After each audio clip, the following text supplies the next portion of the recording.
Labdien, cienījamie kolēģi, žurnālisti, labdien visi skatītāji, kas pieslēgušies mūsu tiešraidei. Sākam valsts kontrolas preses brīfingu. Šodien tas būs par situācijas izpētes ziņojumu, par problēmu jautājumiem, kas skar Rail Baltica projektu īstenošanu un finansēšanu. Atgādinu, ka šis jau ir otrais revidentu darbs šai Rail Baltica projekta īstenošanas laikā, un arī šoreiz mēs esam sagatavojuši divus ziņojumus. Viens ir kopdarbs ar Baltijas kolēģiem, tātad revīzija par to, kā veicās ar Rail Baltica ieviešanu visās 3 Baltijas valstīs, bet ir arī atsevišķs ziņojums, kas tieši ir vērsts uz Latvijas situāciju. Un par to jau detalizētāk pastāstīs valsts kontrolieris Edgars Korčagins un valsts kontrolas padomes locekle Ines Kalvāne. Pirmam došu vārdu Korčagina kungam, lūdzu.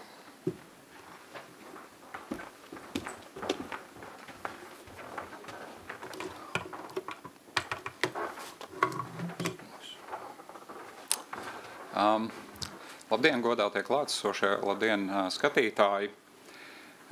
Šodien mēs prezentējam mūsu kopīgo darbu ar Lietuvas un Igaunijas kolēģiem, ar darbu, ko mēs esam veikuši visas 3 Baltijas augstākās revīzijas iestādes, proti veikuši izpēti par tik mūsu visām valstīm un ne tikai būtiski jautājumi, kā par Rail Baltica projektu.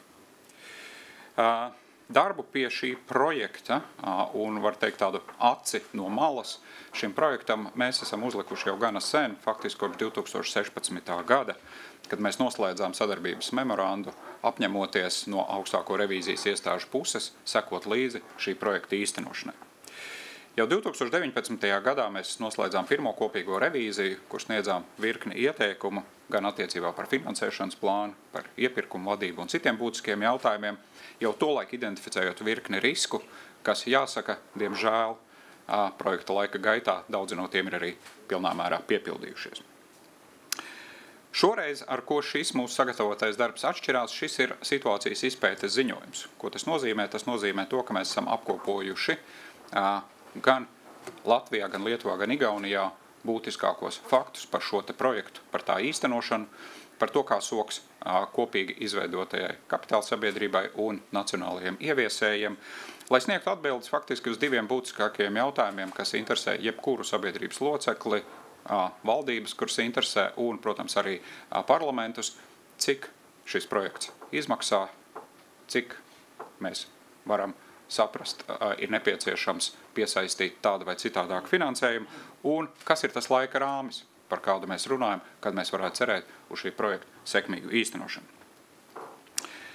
Revīzijas ziņojumā, un šodien arī manas kolēģis detalizētākā stāstījumā, mēs sniegsim atbildes uz vairākiem jautājumiem, bet es gribu ieskicēt dažus būtiskākos.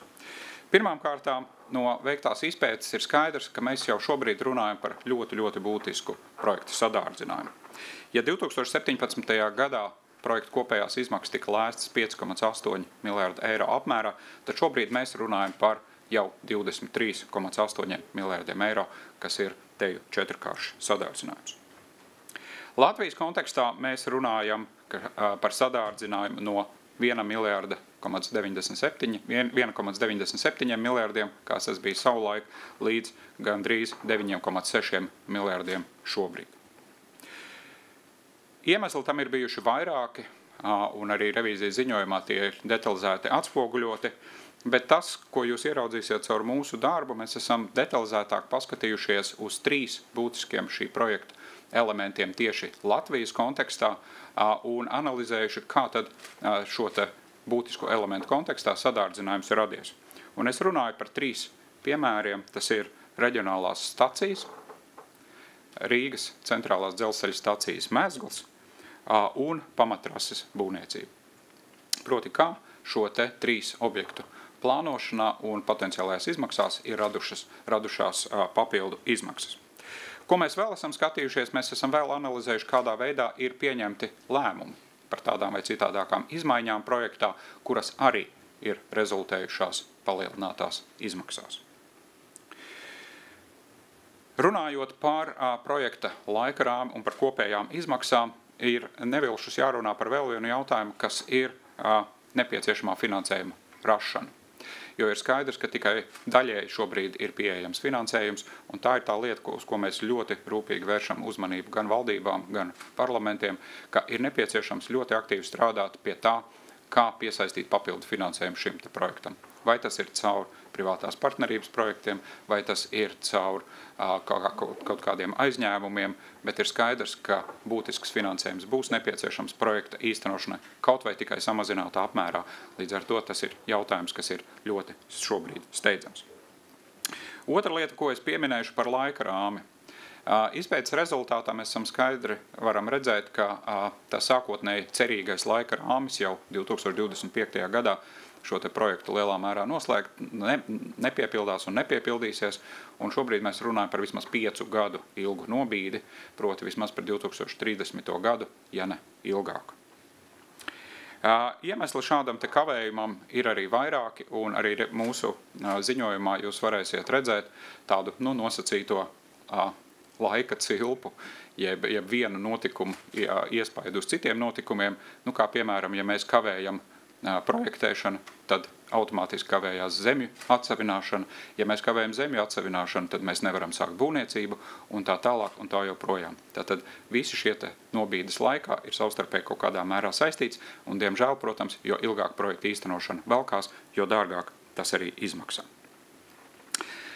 Vēl es gribu pievērst uzmanību 2 jautājumiem, kas ir, uz kuriem ir jārod atbildes jau šobrīd, un kas ir būtiski projekta tālākai sekmīgai īstenošanai. Latvijas kontekstā, un šeit tiešām runāju tikai par Latvijas kontekstu, nav atrisināts jautājums par infrastruktūras pārvaldību. Proti, kas būs tā komercsabiedrība, kas būs tas infrastruktūras pārvaldītājs, ko mēs šī te projekta ietvaros arī uzbūvēsim. Tas ir viens no jautājumiem, uz kuru ir jārod atbildi, un otrs ir jautājums, pie kura jāsāk jau steidzīgi strādāt, ir vilcienu iepirkšana. Tas ir jautājums, kas ir aktuāls visām Baltijas valstīm, proti, kas būs tie vilcieni, kas par šīm izbūvētajām sliedēm reāli brauks. Vilcienu iepirkšana prasa laiku, daudzus gadus, un nesākot to laicīgi darīt, mēs varam nonākt pie situācijas, ka sliedes ir izbūvētas, stācijas ir izbūvētas, bet nav kas pa tām brauc. Līdz ar to šie ir tie būtiskākie elementi, par kuriem šodien jūs varat lasīt savā mūsu ziņojumā. Tātad gan kopējās izmaksas ar atšifrējumu Baltijas valstu kontekstā un dažiem elementiem, kas ir bijuši pamatā šim te sadārdzinājumam, laika rāmi plānošana un būtiskie jautājumi, uz kuriem ir jāatbild turpmāk. Paldies liels, un tagad mana kolēģe Kalvāns kundze pastāstīs sīkāk.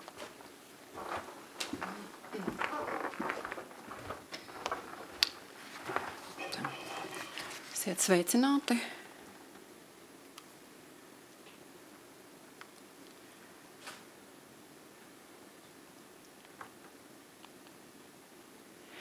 Mans stāstījums šodien ir par mūsu kopēju paveikto darbu un dalīšu stāstījumu 3 daļās.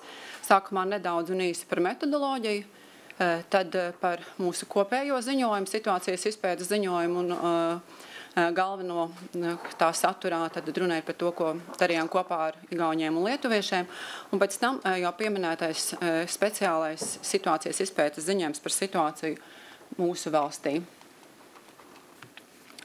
Vēlreiz, kas ir situācijas izpēte, ar ko tā atšķiras no revīzijas? Mēs īsā laikā veicam šo darbu, mēs apkopojam faktus, mēs neaprakstām problēmas, neanalizējam to cēloņus, neiesakam ieteikumus. Tā pašā laikā jāsaka, līdz galam noturēties šajā rāmī mēs nespējām pēc šīs situācijas izpētes darba izdarīšanas, un jūs redzēsiet arī manas prezentācijas beigās, mums ir daži aicinājumi, ko sūtīsim atbildīgajiem.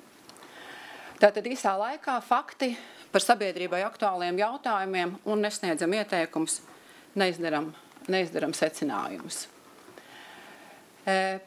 Visas 3 Baltijas valstis mēs fokusējāmies, kontrolieris jau minēja, uz 3 būtiskākajiem jautājumiem. Projekta budžets, laika grafiks un cik gatavi esam lietot dzelzceļu, jo agrāk vai vēlāk mēs to uzbūvēsim. Plāns ir līdz 2030. gadam. Nacionāla izpētes ziņojumu mēs veidojam tādēļ, ka sapratām, ka ar kopējo nepietiek, lai saprastu situāciju Latvijā, kā ir pieņemti lēmumi un kā ir veidojušies sadārdzinājumi 3 minētajos objektos. Mums bija revidējumās vienības, jūs jau esat pieraduši, ka šādi mēs saucam tās institūcijas, kuras pārbaudām. Visās valstīs pieeja bija līdzīga, nozares ministrija, Ārbija Reilis kā šī projekta koordinators. Nacionālais ieviesējs Latvijas gadījumā mums ir Eiropas dzelzceļa līnijas. Un šajā reizē mēs kā revidējumo vienību noteicām arī katras valsts finanšu ministriju. Un vērtējām bez manis jau vairāk kārt pieminētiem jautājumiem, atskatījāmies arī uz 19. gadā veikto revīziju par to, kur mums bija ieteikumi par risku pārvaldību. Tātad bez minētajiem 3 būtiskajiem un globālajiem jautājumiem skatījāmies uz risku pārvaldību, vai tur ir uzlabojumi, jo mēs domājam, ka laba risku pārvaldība palīdz vieglāk atbildēt uz jautājumu gan par projektu budžetu, gan laika grafiku.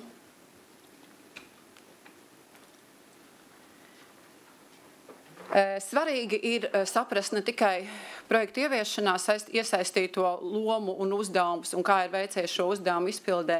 Svarīgi ir arī saprast, ka projekts notiek kaut kur, dzelzceļa līniju mēs veidosim kaut kur un to lietos noteiktas valsts sabiedrības. Tādēļ ir svarīgi saprast, kā pati valsts un tautsaimniecība ir gatava projekta saņemšanai un lietošanai. Un bieži vien projekta īstenošanas jautājumi ir ārpus projekta tradicionālā tvēruma un prasa valdības iesaisti un arī lēmumu pieņemšanu. Šos aspektus arī ziņojumā esam atspoguļojuši. Tātad par to, kas ir būtiskākais situācijas izpētes ziņojumā, ko rakstījām kopā ar igauņu un lietuviešu kolēģiem. Projekta izmaksas, ja mēs salīdzinām aplēses uz 17. gadu, tad projekta izmaksas pēc aplēsēm uz 23. gadu, 23. gada cenās ir palielinājušās 4 reizes.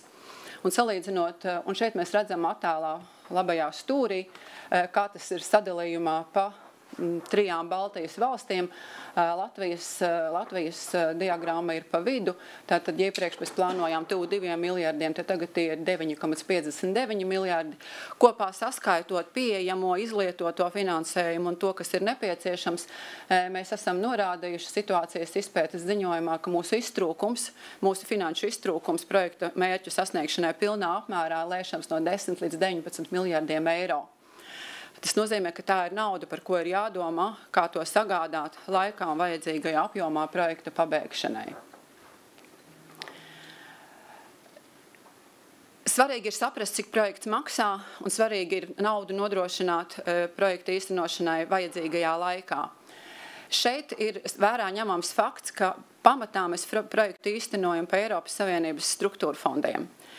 Un projektu lielākais finansētājs tātad ir Eiropas Savienība. Mēs līdzfinansējam 15%, un tā ir ļoti pozitīva lieta šim finansiāli apjomīgajam projektiem. Tajā pašā laikā jāsaka, ka mēs esam ļoti atkarīgi no Eiropas komisijas nosacījumiem projektu ieviešanai un no Eiropas komisijas plānošanas periodiem finansējuma nodrošināšanai.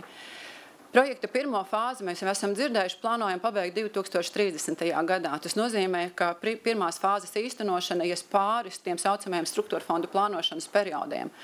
Un tieši 27. 28. gads, kad vecais periods būs beidzies, jaunais pa īstam vēl nebūs sācies, mūsu projekta īstenošanā būs intensīvs būvniecības gads. Ir ārkārtīgi svarīgi šajā laikā projektam nodrošināt nepieciešamo finansējumu.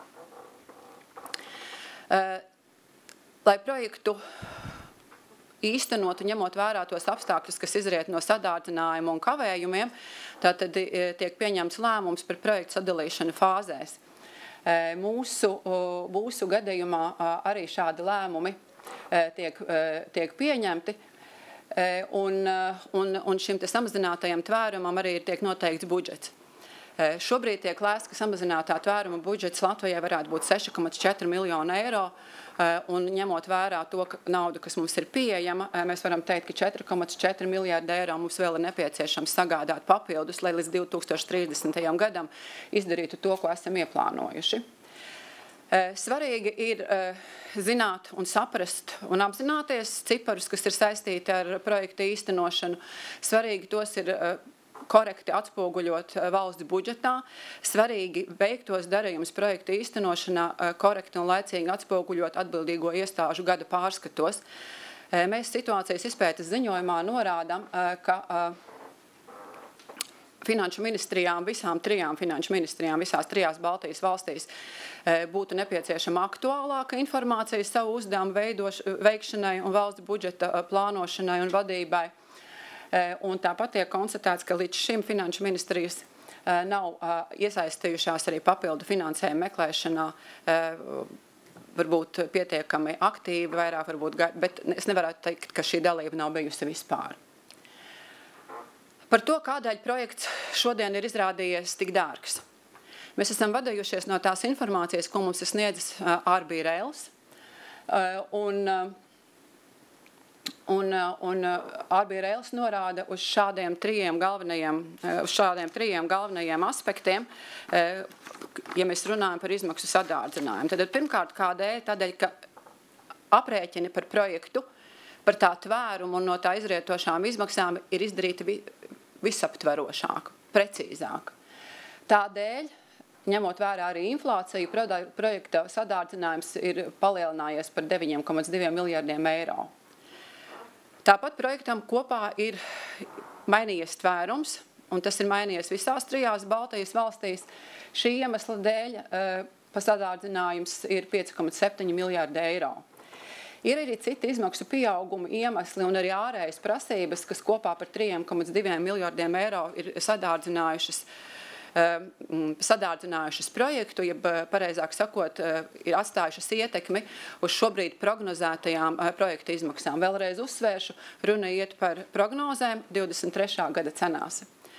Pašā revīzijas situācijas izpētes darba noslēgumā komunikācijā ar RB Railu mēs uzzinājām, ka liela ietekme uz sadārdzinājumu bijusi arī inflācijai. RB Rails burtiski pēdējās mūsu revīzijas darba dienās norādīja, ka tie ir 40%. Mēs neesam pārbaudījuši, jo mums nebija arī iespēja pārbaudīt šos skaitļus. Kā jau minēju, lai projektu īstenotu un regula saka, TNT regula saka, ka projekts funkcionējošā apmērā mums ir jāpabeidz līdz 2030. gadam. Kā arī, lai pārvaldītu izmaksas, ir šis lēmums par projektu dalīšanu kārtās. Šobrīd neko mēs nevaram un daudz uzrakstīt par to, vai un kā tiks īstenota otrā kārta, apņemšanās otro kārtu un projektu īstenot pilnā apmērā ir, bet nekas precīzāk atbildīgiem šobrīd nav zināms. Bet ziņojumā ir atspoguļots, kā katra valsts plāno samazināt sākotnējo projekta tvērumu. Šajā kvadrātā, kas ir kreisajā stūrī, mēs redzam Latvijas redzējumu par to, kā mēs samazināsim projekta tvērumu. Jāatzīst, ka līdz ziņojuma apstiprināšanai, mēs apstiprinājām ziņojumu vakardien pēcpusdienā, mēs vēl nebijām, mūsu rīcībā vēl nebija informācija par to, kāda projekta tvēruma samazinājumu valdība ir apstiprinājusi. Sarunās tātad mēs ieguvām informāciju par to un dokumentu projektos, kas tika virzīti uz ministru kabinetu. Mēs ieguvām informāciju par to, ka līdz 2030. gadam Latvijā būtu viena Tātad divsliežu ceļa vietā tiktu izbūvēts vienu sliežu ceļš pamattrasē, tātad trasē, kas iet no Igaunijas caur Latvijai uz Lietuvu. Ka no 17 reģionālajām stacijām mēs būvētu tikai 3 – Skultē, Iecevā un Bauskā. Un uz revīzijas ziņojuma, uz situācijas izpētes ziņojuma apstiprināšanas brīdi mums nebija informācija par to, vai tiek plānots pirmās fāzes tvērumā ietvert arī kravu termināļus. Projekta laika grafiks atpaliek, par to mēs runājām jau 19. gada revīzijā, šobrīd mēs sakām vismaz par 5 gadiem. Un kāda ietekme ir šai kavēšanai? Tai ir ietekme tātad gan uz visu projektu īstenošanu, ja viena darba iekavējas arī pārējie. Un, diemžēl, šādai kavēšanai ir ietekme arī uz projekta budžetu, jo tas jau šobrīd mēs varam teikt rada risku par neatiecināmiem izdevumiem. Par visu pēc kārtas. Galvenais iemesls, kādēļ ir kavējusies projekta ieviešana un pamattrases būvēšana, ir šīs te projektēšanas darba aizkavēšanās. Šobrīd vēl nav pabeigti nevieni nav pabeigts neviens darbs projektēšanā, un tādēļ pamatrasē, kaut arī, piemēram, Latvijā, mēs zinām, gada beigās tika noslēgts līgums par pamatrases būvniecību. Mēs šobrīd veicam tikai sagatavošanas darbus, jo nepieciešams projekts, lai varētu patiešām būvēt un likt sliedes. Ja nav zināma detaļas par pamatrasi, ir grūti arī līdz galam izdarīt zemes atsevināšanu. To, ka Latvijai ir grūtības ar zemes atsevināšanas tempiem un pieeja zemes atsevināšanā Latvijā esošā to ietekmē, par to runājām 19. gadā, arī šeit jūs redzat, ka mēs kavējam. Mēs esam atsevinājuši 13% no nepieciešamām zemēm, kas ir jāatsevina. Procesā sagatavoti atsevināšanai ir 42% no atsevināmiem īpašumiem jāatzīst gan, un jāsaka, ka precīzāk novietojot trasi un veicot projektēšanas darbi, arī atsevināmo īpašumu skaits ir būtiski palielinājies. Ļoti svarīgi projektu kopumā pirmo fāzi pabeigt laikā un ļoti svarīgi arī iezīmētās aktivitātes pabeigt laikā. Es īsti pastāstīšu, kā mēs tiekam pie naudas un kas ir tas aktivitāšu grafiks. Pamatā finansējamies no CEF finansējuma, piesakamies konkursā, slēdzam šos CEF līgumus. Šajos CEF līgumos ir pateikti darbi, kas ir jāizdara, un laika grafiks. Piemēram, par projektēšanu ir pateikts skaidri, ka tā ir jāpabeidz līdz 2026. gadam. Tā nauda, ko mēs nepagūstam izmantot līdz 26. gadam, varētu kļūt par neattiecināmu, tātad jāpameklē cits finansēšanas avots. Gadījumā, ja mēs nepabeidzam projektēšanu, piemēram, vai jebkuru pielīgto aktivitāti noteiktā termiņā, Eiropas komisijai ir tiesības prasīt naudu par visu šai aktivitātei izlietojamo finansējumu atpakaļ.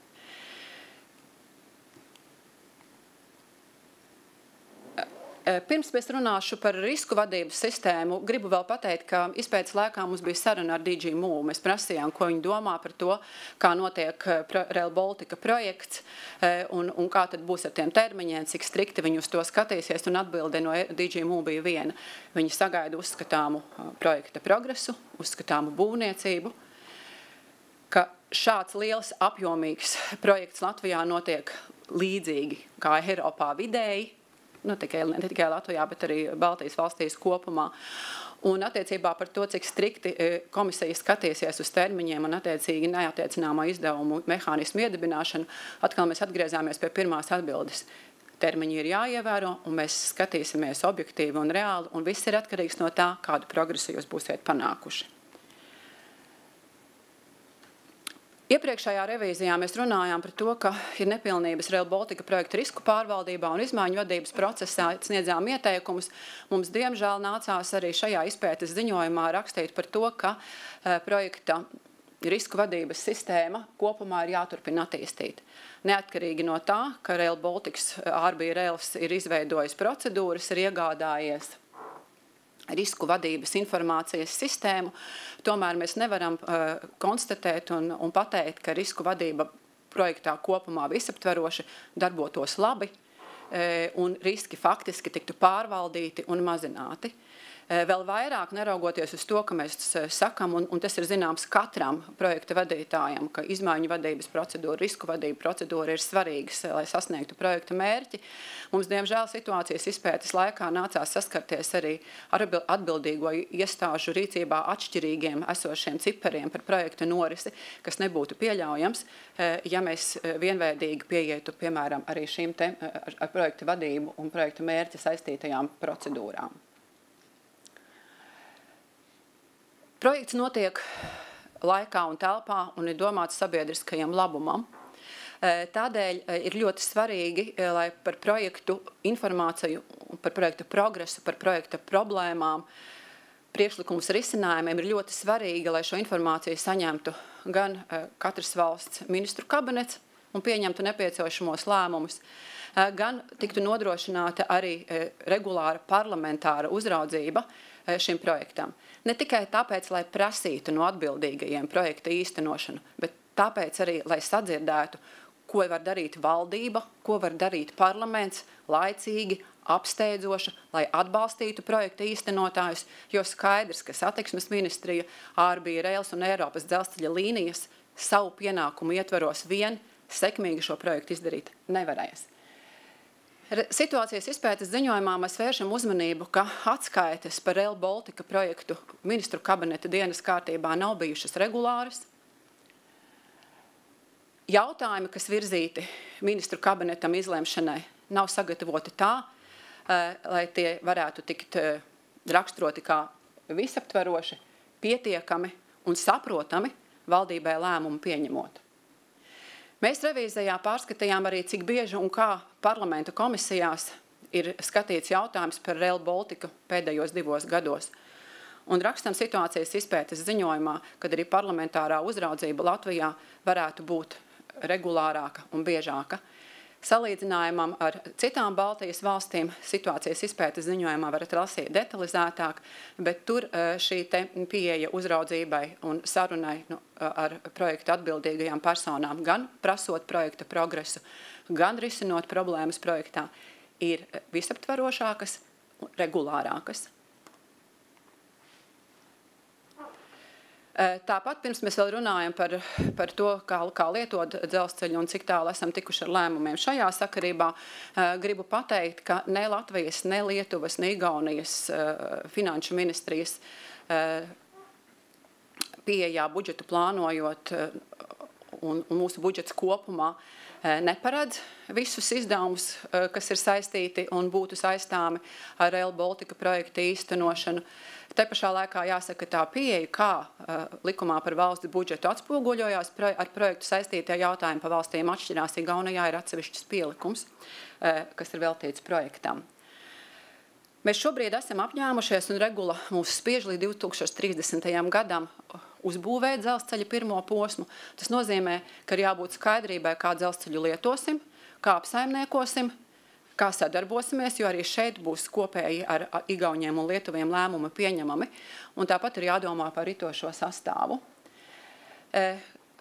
Igaunijā un Lietuvā ir skaidrs, kas būs infrastruktūras pārvaldītājs. Latvijā šis lēmums nav pieņemts. Mums ir pagaidu infrastruktūras pārvaldītājs. Un valsts kontroles vērtējumā šis te lēmums šis aizkavējies lēmums par infrastruktūras pārvaldītāju Latvijā ir jāpieņem argumentēti, izvērtējot alternatīvas. Argumentiem jābūt ir pieejamiem arī sabiedrībām, tam ir jābūt caurspīdīgam lēmumam. Starp citu, par caurspīdīgumu runājot, mēs tiešām esam gandarīti, ka projekts ir kļuvis caurspīdīgāks, ka lēmumi, kas ir tiek gatavoti vai nesti uz valdību, ir vairāk kļuvuši atklātāki sabiedrībai. Jāatzīst, ka arī šajā aspektā līdzšinējā pieeja, cik sabiedrībai bija pieejams projekts, cik sabiedrībai bija zināmi jautājumi, mums 3 Baltijas valstīs atšķiras. Tātad mums Latvijā joprojām ir tikai pagaidu infrastruktūras pārvaldītājs, un ministrijas 3 Baltijas valstīs vēl nav pieņēmušas par lēmumu, kā organizēt vilcienus, kas brauks pa šo dzelzceļu. Tāpat nav pieņemts lēmums arī par RB Rail nākotni. Un RB Railam varētu būt vairāki varianti, kā tas varētu strādāt turpmāk. Tad atgādināšu vēlreiz, RB Rails ir projekta ieviešanas koordinators un veido un uzkrāja arī kapacitāti šādu projektu īstenošanai, kā šīs zināšanas un pieredze tiks izmantota nākotnē un kā tas izskatīsies laikā, par to vienošanās nav. Par Latvijas situācijas izpētes ziņojumu. Tātad mūsu sadārdzinājumi ir vērā ņemami. Mēs noteikti nevaram pateikt, ka mūsu sadārdzinājumi ir lielāka nekā citās Baltijas valstīs, bet tātad mēs par savām lietām savā speciālajā situācijas izpētes ziņojumā pētījām, kā tas ir nācies un kā ir pieņemti lēmumi par 3 objektiem, par to izmaksām un par to tvērumu. Mēs norādām situācijas izpētes ziņojumā, ka attiecībā uz objektiem, kas ir iekļauti un kas ir izmainījuši RB Rail Baltica projektu tvērumu mūsu valstī, un no tām izrietošām izmaksām, ka visi lēmumi ir apstiprināti satiksmes ministrijā. Mēs arī ziņojumā norādām, ka ne visos gadījumos, kad ir mainīts projekta sākotnējais tvērums un pieaugušas plānotās izmaksas, ministru kabinets ir informēts, ievērojot vienotu pieeju un sniedzot visaptverošu informāciju. Mēs arī norādām to, ka projekta tvērumu un tehnisko risinājumu regulējošo vadlīniju un to grozījumu izstrāde un pats saturs, par ko ir atbildīga akciju sabiedrība ARBI Rail, ir arī ietekmējušas gan tvēruma izmaiņas, gan no tā izrotiešās finansiālās nepieciešamības. Tas, ko mēs ievērojām un kas mūsuprāt ir izsaukuma zīmes svērts fakts un būtu risināma problēma projekta pārvaldībā, mēs neguvām informāciju par to, vai un kā šajās vadlīnijās, par kuru izstrādi atbildīga ir ARBI Rail valde, tātad kā šajās vadlīnijās iecerētajām vai to izmaiņām pirms to ieviešanas Latvijā tiek veikts izvērtējums, lai nodrošinātu, ka rīcība ar pieejamiem finanšu resursiem būtu liederīga. Tas ir tāda, lai mērķi mēs varētu sasniegt ar vismazāko līdzekļu un mantas izlietojumu. Tātad šī diskusija par to, vai mēs to varam atļauties, vai ir kāds veids, kā mēs to varētu izdarīt lētāk, labāk, tādai noteikti ir jābūt, tad, kad lemjam par projekta tvērumu un attiecīgi izmaksām. Ātri par objektiem. Reģionālās stacijas. Reģionālās stacijas nebija iekļautas sākotnējā ar ministru kabineta lēmumu 2016. Gadā apstiprinātajā projekta tvērumā. Šobrīd mēs slēšam, ka reģionālo staciju izbūve, ja mēs tos būvētu pilnā apmērā, būtu 102 miljoni eiro. Pašreiz ir pieejams finansējums 3,34 miljoni eiro, 99 miljoni eiro ir nepieciešama papildus. Tātad 2016. Gadā stacijas nebija projekta tvērumā, to iekļaušana ir pamatota ar operacionālo plānu. Operacionālais plāns ir tāds dokuments, kas pasaka, kādam pēc savas kvalitātes būs būt dzelzceļam, mūsdienīgam Eiropas Savienības dzelzceļam Baltijas valstīs, kam neapšaubām ir ietekme tātad arī uz budžetu. Šis operacionālais plāns nekad nav skatīts ministru kabinetā. Satiksmes ministrijas ieskatā ministru kabinets akceptu staciju būvēšanai un šīs aktivitātes ieviešanai Latvijā devis līdz ar šī struktūra fonda uzsaukuma aktivitāšu apstiprināšanu, lai gan šajā ziņojumā, ar kuru ministrija lūdz atļauju piedalīties konkursā un par noteiktu summu ar aktivitāšu uzskaitījumu pieteikties šim finansējumam, šī informācija nesniedza ministru kabinetam visaptverošu informāciju par to, par ko tad īsti ministru kabinets šajā brīdī lemj. Ministru kabinetam bija pamats domāt, ka ministru kabinets lemj par to, ka atļauj satiksmes ministrijai piedalīties šajos un iesniegt pieteikumu. Mēs konstatējam, ka finansējums staciju būvēšanai ir pieejams tikai tādā apjomā, kas ir saistīts ar projektēšanu. Un, kā jau minēju, pirmajā kārtā Skulte, Iecava un Bauska ir tās 3 stacijas, par kuru būvēšanu ir runa. Rīgas centrālās pasažieru stacijas Mezglis sākotnēji jau bija iekļauts projekta tvērumā. Uz šobrīd aplēšam, ka izmaksas nepieciešamās ir 888 miljoni eiro, trūkstošais finansējums 571 miljonus eiro. Izmaksu pieaugums ir saistīts gan ar izmaiņām tehniskajās prasībās, dizainā un apjomā, un gan arī ar būvniecības izmaksu indeksāciju. Par stacijas mēs visi redzam, ka centrālā stacijas Mezglā notiek jau būvniecības darba. 2019. gadā par to ir noslēgts līgums par 430 miljonu eiro, un šo darbu finansiālā ietilpība līdz 2024. gadam papildus ir pieaugusi par 135 miljoniem eiro. Drusku par detaļām vai par saturu, kas tur ir ar to Rīgas centrālo stacijas Mezgli, kas tur ir mainījies. Sākotnēji bija paredzēts, ka Rīgas centrālajā stacijā, un vēlreiz, lai mēs būtu kompetenti Rail Baltica projekta lietotāji, tad, ja mēs runājam par centrālo, tad ir centrālā stacija un vēl infrastruktūra netālu no tās, kas ir Rīgas centrālā stacijas Mezglis. Par Rīgas centrālo staciju. Tātad bija iekļauts sākotnējā tvērumā, bet paredzēja šīs 2 sliedes laika gaitā. Tika pieņemts lēmums, ka centrālajā stacijā jāizbūvē 4 sliedes. Mēs no vadlīnijām un dokumentiem, kas ir Rail Baltica dokumenti, kas nosaka projekta izveides vai dzelzceļa būvēšanas veidu un pieeju, mēs redzam, ka šai prasībai bija rekomendējošs raksturs. Izmaiņas apstiprināja gan satiksmes ministrs, gan arī satiksmes ministrijas valsts sekretārs. Vairākas izmaiņas satiksmes ministrija ir virzījusi ministru kabinetam saistībā ar šo te centrālas stacijas mezgla apjoma vai tvēruma izmaiņām. Tātad ir virzījusi apstiprināšanai ministru kabinetam caur šiem tiem ESI uzsaukumiem. Vienlaicīgi nav vērsusi ministra kabineta uzmanību, ka šīs aktivitātes maina sākotnējo projekta tvērumu, kā arī nav sniegusi papildus pilnvērtīgu informāciju. Ne sākotnējās Rīgas centrālās stacijas izveidas šo te pakalpojumu līgumu, ne no tā izrietošās saistības izmaiņas ministru kabinets nav apstiprinājis. Par pamatrases būvniecību. Izmaksas kopš 2017. gada pamatrases būvniecībā ir palielinājušies, aplēses ir palielinājušās, tā būtu precīzāk teikt 7 reizes, un tās varētu sasniegt 8,7 miljardus eiro. Sākotnēji aplēses ir bijušas neprecīzas, jo nebija skaidri un precīzi zināms par trases tās izvietojumu, un nebija arī noteiktības par prasībām šai pamatrasei. Būvprojektēšanas vadlīnijas ir tas dokuments, kas nosaka, kā ir jāprojektē un kā var izvietot un kā ir jāprojektē šī te pamatrase. Tas ir mainījies vairāk kārt. Mums bija sprāga diskusija ar atbildīgajiem, vai būvprojektēšanas vadlīniju izmaiņas vairāk kā 100 reizes ir vai nav objektīvs faktors, kas raksturo projekta pārvaldību. Droši vien, ka cipars pats par sevi nesadārdzina, neatvieglo projekta budžetu, bet ja mēs prasības mainām tik daudz reizes, cik viegli ir atbildīgajiem laicīgi un pēc iespējas mazāku budžetu īstenot savu uzdevumu. Tas ir jautājums. Pirms būvniecības līguma slēgšanas tika šis te līgums skatīts ministru kabinetā, ir vienošanās par 4,5 miljardiem eiro. Mēs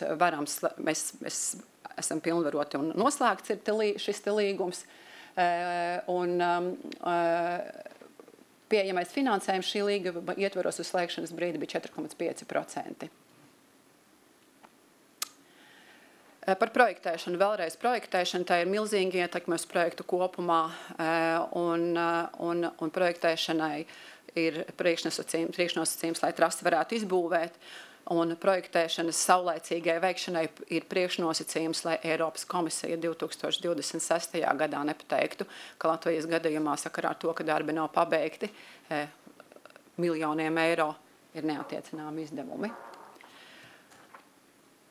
Mēs situācijas izpētes ziņojumu sūtām atbildīgajām institūcijām un arī ieinteresētajām institūcijām. Neraugoties uz to, ka situācijas izpētes ziņojums ir faktu konstatācija, mēs tomēr aicinām un iesakām stiprināt ministra kabineta iesaisti Rail Baltica projekta pāraudzībā. Mēs uzskatām, ka ir jādara viss iespējams, lai ministru kabinets saņemtu aktuālu un visaptverošu informāciju par projekta progresu, problēmām, finansējumu un izmaiņām projekta tvērumā. Ministru kabinetam ir jāpieņem lēmumi par sociāli-ekonomiski pamatotu projekta tvērumu. Tātad, ja mēs runājam par projekta tvēruma izmaiņām, tad ir jāsaprot arī, kāds ir iegūms sabiedrībai no šīm te izmaiņām un attiecīgi izlietotajiem budžeta līdzekļiem. Un ir ministru kabinetam aktīvi arī jāprasa par projekta finansēšanas modeli. Atbildīgos par projekta īstenošanu un koordinēšanu mēs aicinām veikt nepieciešamos pasākumus, lai mazinātu projektēšanās darbu kavējumus, saulaicīgi veikt darbības un pieņemt lēmumus, lai sagatavotos dzelzceļa lietošanai. Un kopumā pats galvenais un aktuālākais uzdevums ir kāpināt projekta īstenošanas efektivitāti, kāpināt projekta īstenošanas tempu, pārvērtēt vēlreiz projekta īstenošanas organizatorisko modeli. Šeit vēlreiz uzsvars varbūt ne tik daudz, cik tur ārbija rēlis un tā, bet kā tas izskatās un kā tas iesēžas, kā mēs projektu ieviešam Latvijā. Un veikt darbus, lai izmaksas iespējams mēs varētu optimizēt. Situācijas izpētes ziņojumā, starptautiskajā izpētes ziņojumā jūs redzēsiet piemēru, kā Igaunija strādā saistībā ar izmaksu optimizēšanu, viņiem ir rezultāti. Aicināsim Finanšu ministriju aktīvāk iesaistīties projektu finansējumu, budžeta plānošanas un uzraudzības jautājumos. Tas saistībā ar ziņojumiem par situācijas izpētes ziņojumiem no manas puses viss. Vēl es tikai gribētu divas lietas. Gribu pateikt paldies jums visiem par uzmanību un kas ir šeit un palīdzēsiet mūsu atziņas nest tālāk un palīdzēsiet panākt, lai projekts ieviešas labāk mūsu valstī. Bet to lielāko paldies es gribētu teikt saviem kolēģiem. Tās ir dāmas tur aiz kungiem kamerās. Tā ir mūsu revīzijas grupa un mūsu kolēģiem Igaunijā un Lietuvā. Kolēģi tiešām ir maleči, ātri. Faktiski revīzijas darbs notika 2,5 mēneši, pēc tam ir kvalitātes procedūras saskaņošanas. Tikt skaidrībā, paskaidrot reizēm arī atbildīgajām iestādēm, kas ir noticis, salikt to visu loģiskā kārtībā uz papīra, sagatavot informāciju, lai mēs varētu nogādāt lēmumus saulaicīgi arī premjerei un premjerministram. Tas ir liels izaicinājums, kolēģiem liels paldies, un paldies arī visai valsts kontrolas komandai. Šis ir neordinārs projekts, mēs bieži netaisam situācijas izpētes ziņojumus, mums arī darba procesā ir daudz jautājumu, kā noturēties uz trases, kā turēties no secinājumiem. Kā redziet, bez ieteikumiem neiztikām. Paldies. Tā, paldies Inesei. Tagad jautājums, vai ir kādi jautājumi auditorijā kādam no žurnālistiem? Jautājums šķiet, ka nav, tad paldies.